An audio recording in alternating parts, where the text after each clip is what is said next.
उसको बचा लिया। जब ऐसी जिंदगी मैं ये संस्मरण इसलिए सुनाना चाहता हूं कि आज हमारे पूज्यवर शांति सागर महाराज का समाधि दिवस है। उन्होंने भी यही किया। चाहते तो वे अपनी तपस्या और साधना कर लेते और कल्याण कर सकते थे,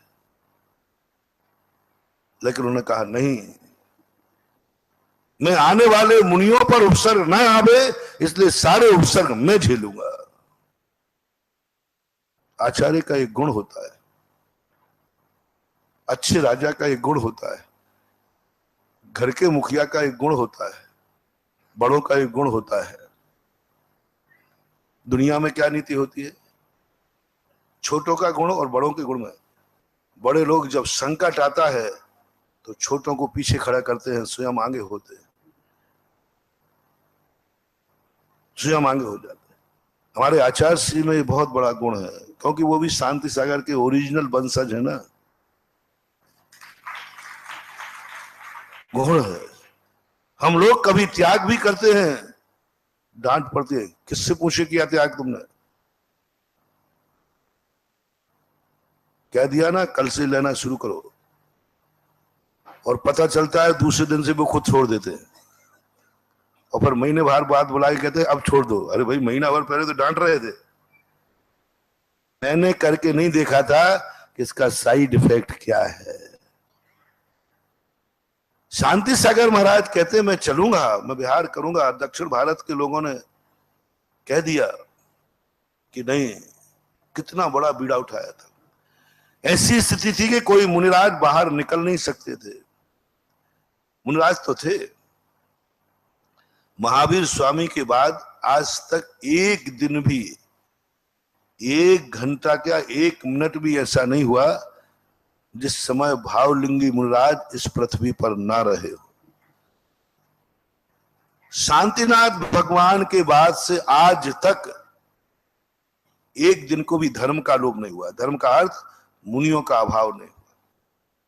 क्षेत्र का अभाव हो सकता है, उत्तर भारत में नहीं थे, आसाम में नहीं है, कश्मीर में नहीं है, इसका अर्थ है नहीं शुभ आदमी आर्यखंड में थे। मुझबर शांति सागर महाराज के समय पर एक दिगंबर मुनि सिद्ध सागर महाराज थे। सोलापुर के पंडित जी साहब एक हुए हैं बंसीधर जी, उन्होंने महामुनि शांति सागर चरित्र लिखा। उसके अंदर उन्होंने सिद्ध सागर मुनि का उल्लेख किया, और वो 8 दिन में एक दिन उठते थे। लेकिन फर्क इतना था कि आहार को आते समय उनको कोई चटाई आदि, बक्कल आदि लगाना पड़ते थे,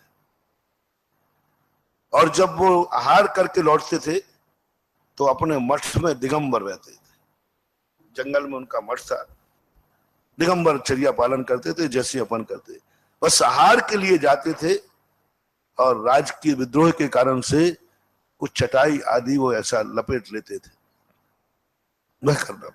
लेकिन मुनिराज अवस्था थी, इतने मात्र से मुनि का गुण स्थान नहीं गिर गया। उन्होंने वो चटाई, जैसे चटाई होते ना, महाराज ओढ़ते भी हैं कई लोग चटाई, उससे मुनि तो खत्म नहीं हो जाता।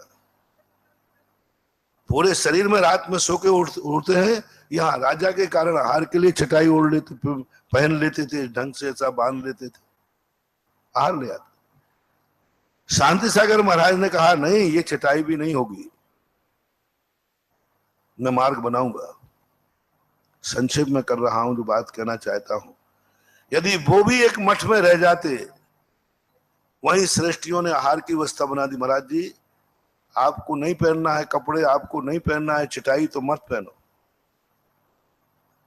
लेकिन आप मठ में रहिए, मैं आपके यहीं आहार व्यवस्था करूंगा। उन्होंने कहा नहीं, मैं तो कर लूंगा, मेरे आने वाले मुनियों का क्या होगा?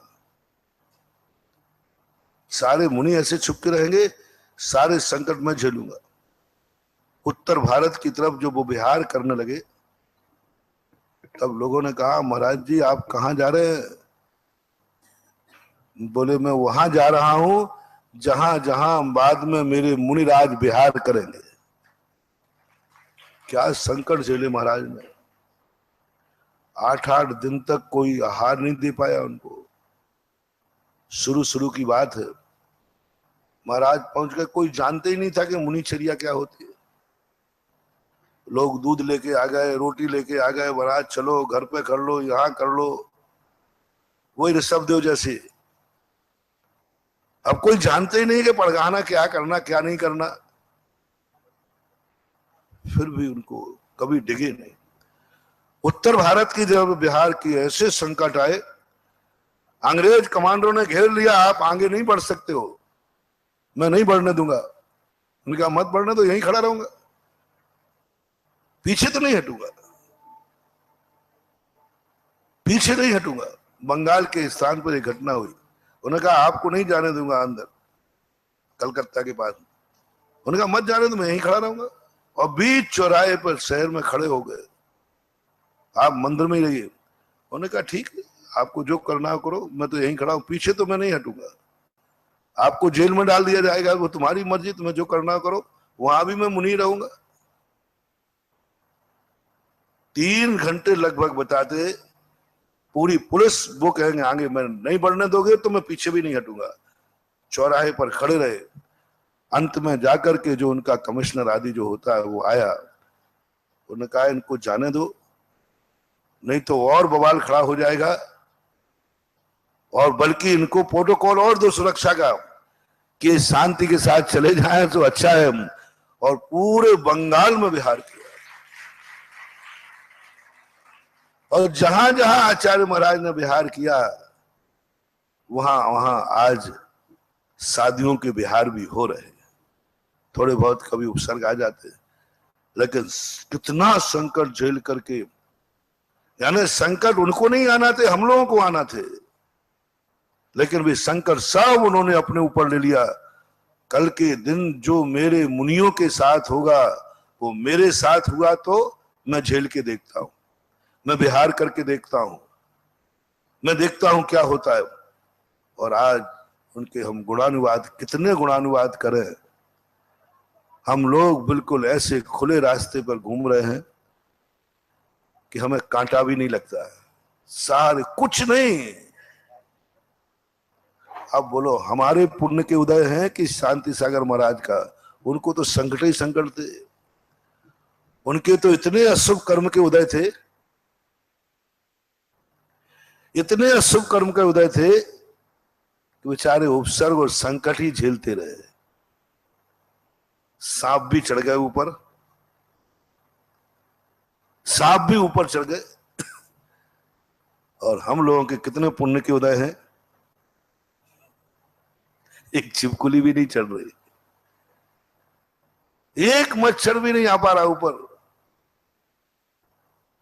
आर के कम्युनिटी हॉल में रुका हूं ना, आ तो जाए एक मच्छर छिपकुली, आ तो जाए बेचारी। कितना पुण्य का उदय है देखो।